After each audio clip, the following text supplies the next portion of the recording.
There you go, everyone. Even Essex is doing all this bloody crap. Oh. Motion capture, everyone. We're doing it different today. We're just going to get past all the cars first, though. That little pre-show bit, right? It just happened, and I was like, I've got to get that for you lot. And I've got wind in my hair. Good morning, good afternoon, good evening. Hello, creepy people. Welcome to Slams and Pods. I am being looked at weirdly for recording down the street. It's time for Thunderbirds review day. I was going to leave this till Tuesday, but quite honestly, I don't want to leave you that long without a video. Plus, because of the bank holiday, I have to leave it till Tuesday, and it's just going to be a whole big wait, and I don't want to put you through that. So I figured we'd do it on the way home. I just got back from the Tatty Divine Humble sale. I'm now frozen to death, I have to say. I was waiting in the queue. Boys, you're not going to believe this. 5 hours. 5 hours in that queue. Yes, I must be mad, right? There's a skateboarder coming. I must be mad. But I did get a lot of things. It did cost me a lot of money. Thank God it's payday on Friday.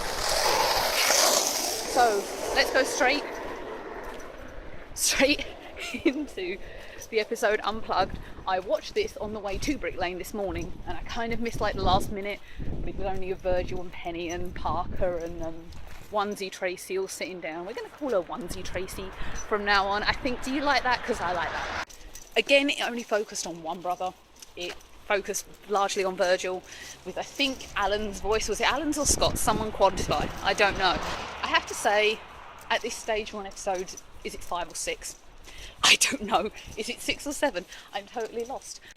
Virgil's kind of becoming my favourite new Thunderbird. I just feel like he's more daring.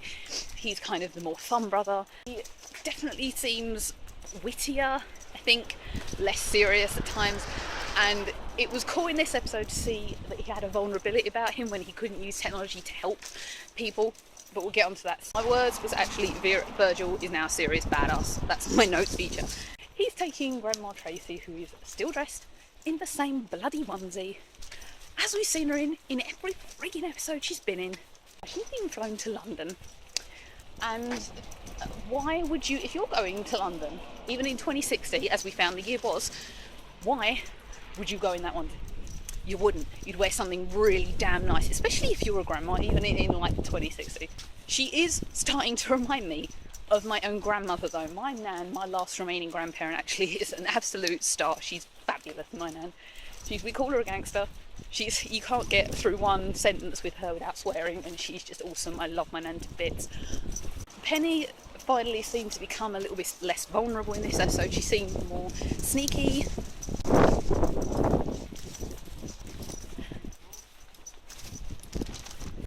Why are people disgusting like that? Did you just hear that too?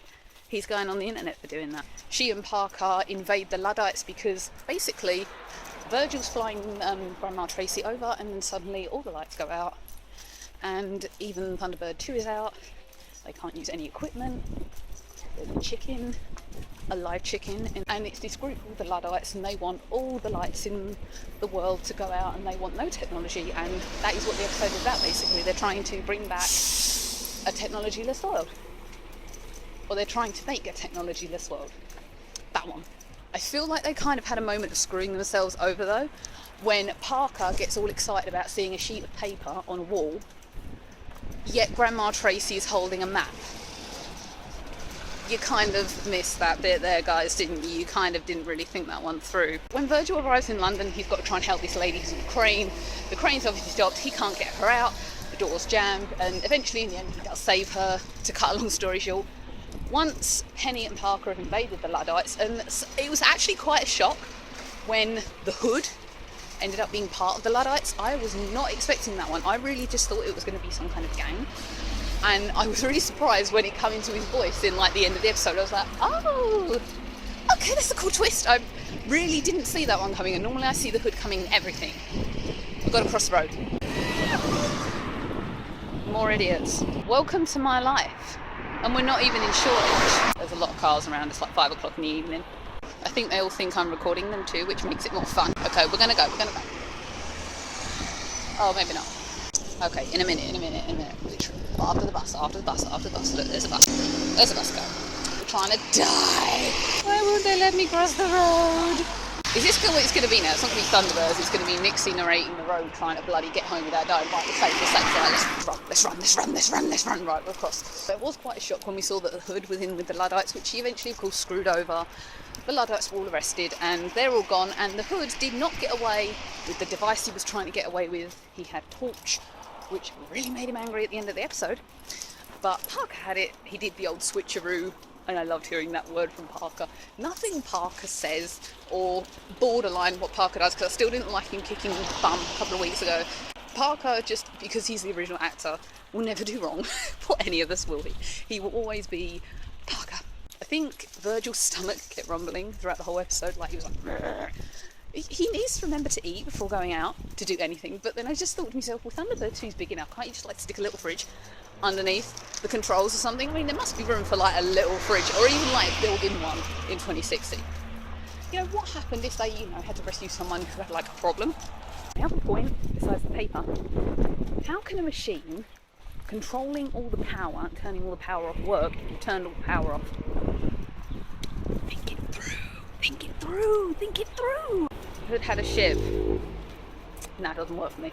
Grandma Tracy at the end of the episode also is in a gorgeous place, and she's still in that onesie. That was this episode. They tried to turn all the power off, they didn't. The hood got fooled again. The Thunderbirds all went home happy. Virgil saved the day. Good episode, not as good as last week. Thanks for watching, everyone. I'm nearly home now. That was an interesting walk home, wouldn't you say? Welcome to my life. I will see you all again. See you for Thunderbirds in next week. See you for Look Fantastic, because I know it's in my house right now. My house is literally right here. See you all again, everyone. Bye.